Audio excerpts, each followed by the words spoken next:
You've been thanked many times for bringing this plane down here. We just want to thank you again tonight. Appreciate you guys. John's going to give us an update of where we are with the planes and what's coming in the future, and talk about the L-1011 a little bit, I believe. So, John. Thank you, Bill. I'd like to thank everybody for coming here tonight. I really appreciate you guys coming out and continuing to support the museum. It's extremely important that we stay engaged with this museum and see this through. I think we're at a huge turning point, and I'm very excited. Before I get started here, once again, I want to thank Jack Fennessy over here with Bravo. Great job with dinner tonight.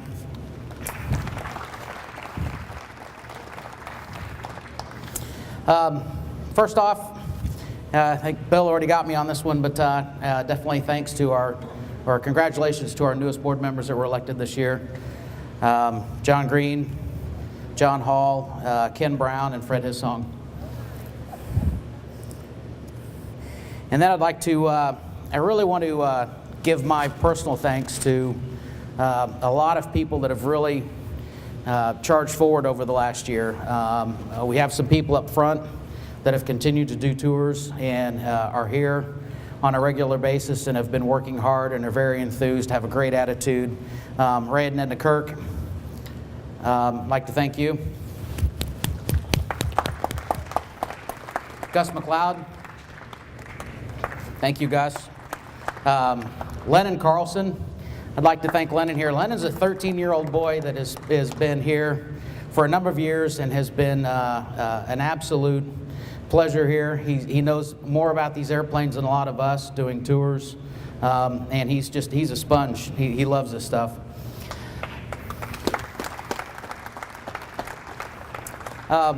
Next, we've got some students that have been here. We've developed a partnership with the Aviation Institute of Maintenance, which is over here off of Raytown Road over by Chief Stadium. I don't know if any of you guys see it. If you drive by 435, you look down to the east side and you'll see these airplanes out in the parking lot wondering what that is. That's a maintenance school. But we have Eric Muriyamaki, who has been a lifesaver. And in fact, I want to give him special thanks because he actually came in here, fell in love with these airplanes to the point that he switched to night classes so he could come here and help out during the days. So I'd like to give Eric a big round of applause. Sandra Anderson with the maintenance school. She's been a peach as well, helping out. And Dan Black, who started here last year and went through all of the trials and tribulations with me as we did a lot of reorganization and not very much work on airplanes, which is what he came here for, but he spent a lot of time cleaning. So thank you, Dan. And then once again, I'd like to thank Dick Bliss for helping us out on our bookkeeping and keeping things going, and kind of helping me keep my head straight once in a while so that we keep moving forward.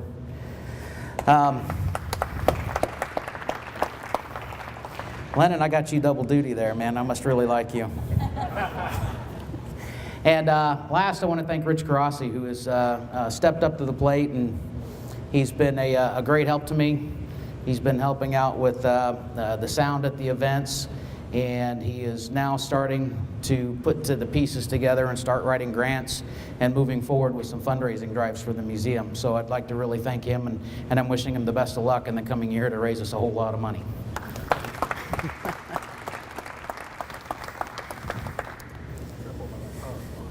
Yeah.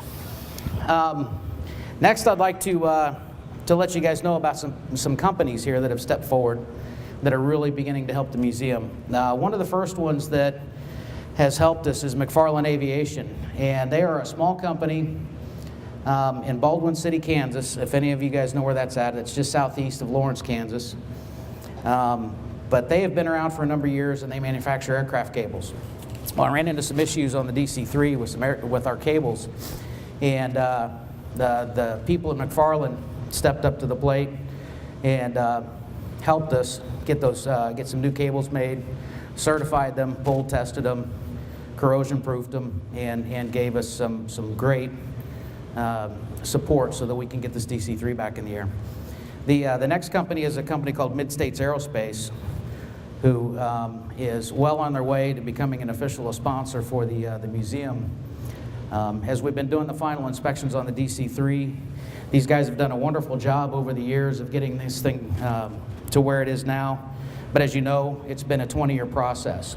And when you start dealing with the guys at the FAA, you learn that a lot of times they don't care if the part is brand new. If it has a shelf life, you have to change it. So with respect to that, they stepped forward and they have given us free of charge all new flexible hoses for the DC-3.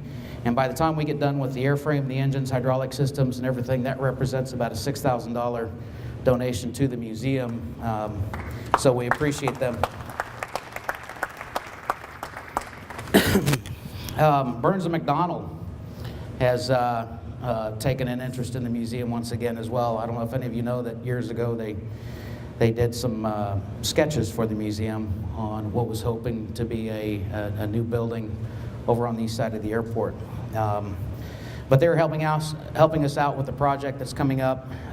They were a sponsor at the USO Dance, and we're looking forward to them sponsoring more of our events. And so I want to give my thanks to Burns & McDonnell.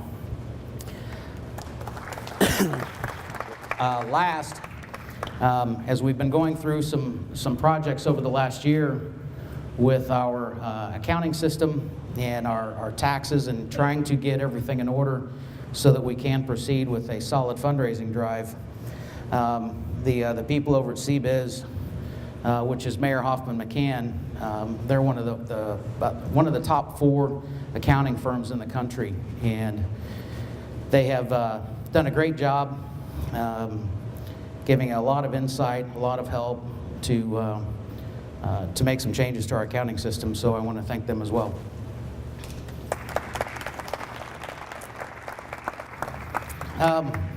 Last year at this time, I spoke to you here, and my goal was return to the sky.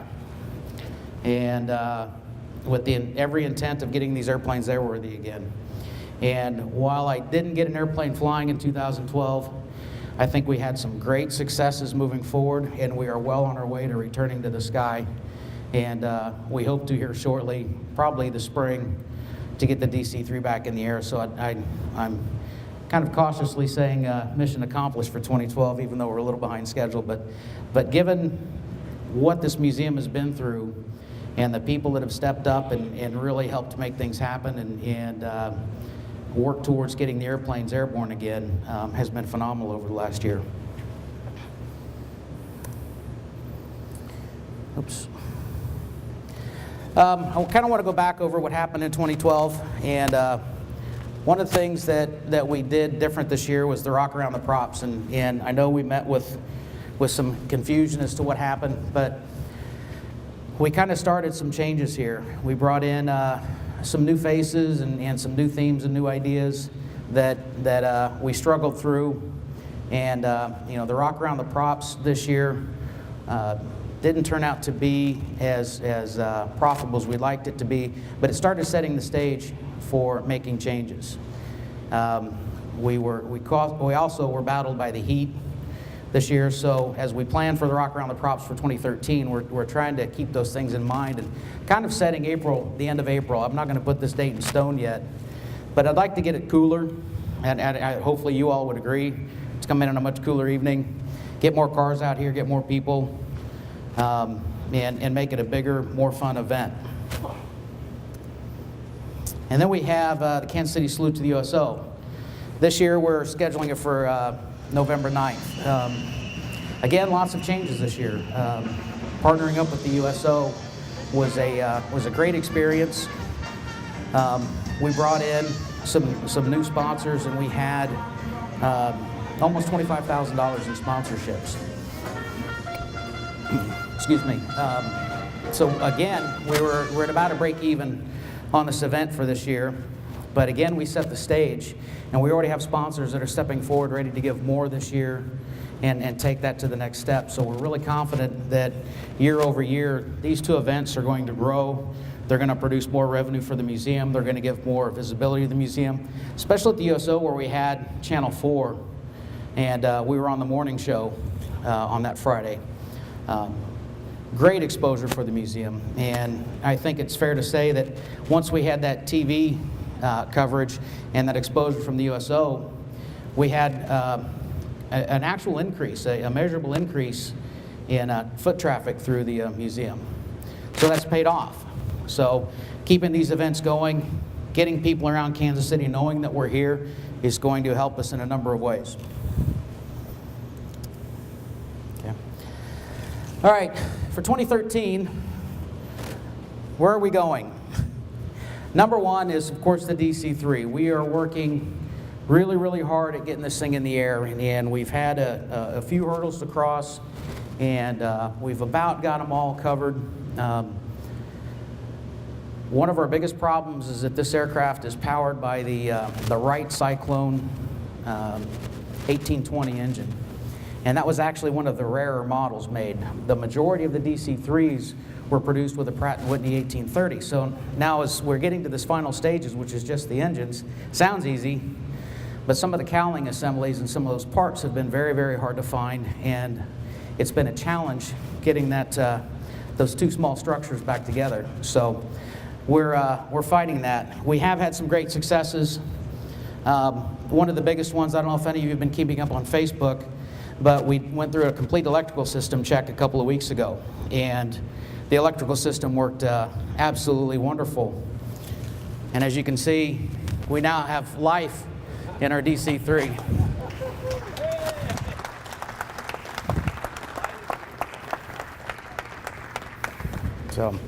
So we're all really excited about that. That's a major step forward to know that no electrical wires are going to be creating some smell in the cockpit. The final steps on getting the DC-3 completed, we've got a few more repairs to do to the fuel system that turned us backwards a little bit, but they're relatively minor, so we should have those worked out in a couple of weeks. We ran into an issue with the hydraulic accumulator that needed to be overhauled. There was a small rubber bladder on the inside called the diaphragm that had been punctured. So we sent that out. We got it back yesterday, and I believe the guys got it in the airplane today, but it's not fully hooked up and going yet, so we got a little bit more work to do there. Once that is back in and tested and ready to go, we should, within the next week or so, be ready to jack the aircraft and perform a gear swing again and rig the flaps. So that's one of the last major hurdles to get through on the aircraft, so we're very, very close.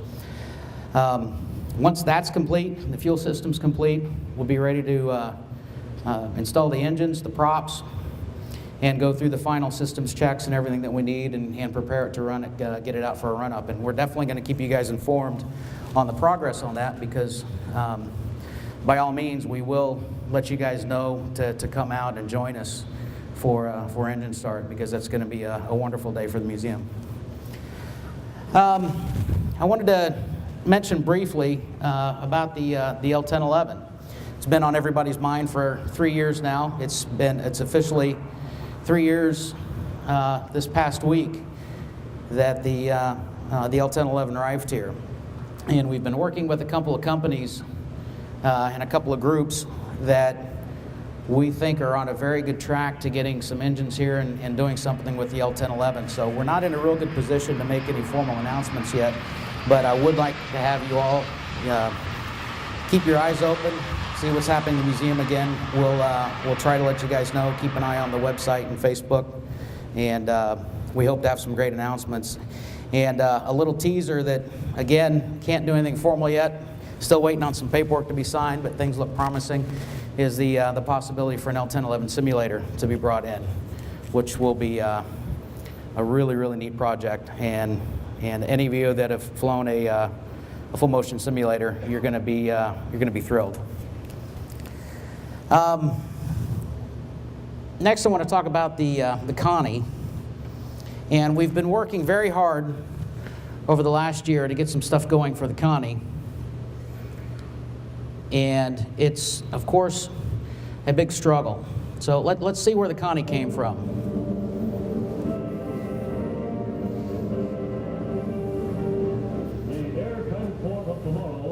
comes the reality of today. The Constellation, America's newest land-based cargo plane, is ready for her first flight.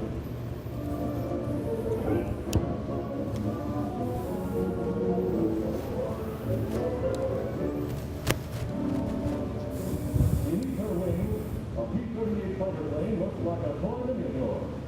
Built to fly at 35,000 feet from the stratosphere, it's considerably faster than a Jet Zero fighter plane.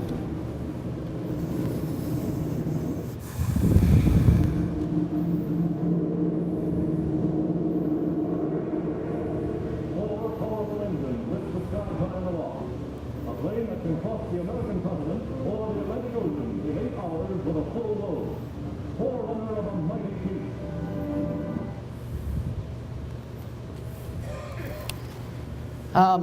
Little history on the Connie there. Back on April 17th of 1944, Howard Hughes and President of TWA at the time, Jack Fry, went out to Burbank, and they took the second production C-69 off of the production line at Burbank. And they, of course, it coming out as a military aircraft, they painted it up in TWA colors, they loaded it up with passengers, and they flew it nonstop from Burbank to California to Washington, D.C., setting a new coast-to-coast speed record of 6 hours and 57 minutes. That was an unheard of speed at that time. That cut the previous record in half. The Connie was reaching speeds at the time back in the 40s that was matching fighters of that era. 340 miles an hour as a top speed. So that was a significant leap forward. Now, watching some of this stuff and what it has inspired me to start thinking about was 2014 is going to be 70 years since that has come around. And I thought, what a great idea, and what a way to get publicity for the museum is to step out there and do a commemorative flight. Let's get the public involved in this. And so I want to announce that we're starting a very strong effort to get the backing, and we're working with some corporations right now for funding, and we need your help as well. Anybody that knows companies that might help us, personally, if you can help us. But this is a great tool to get the museum out there and go for this commemorative flight. So I'm making a pledge for April 17th of 2014 to fly this airplane nonstop from Burbank to Washington, D.C.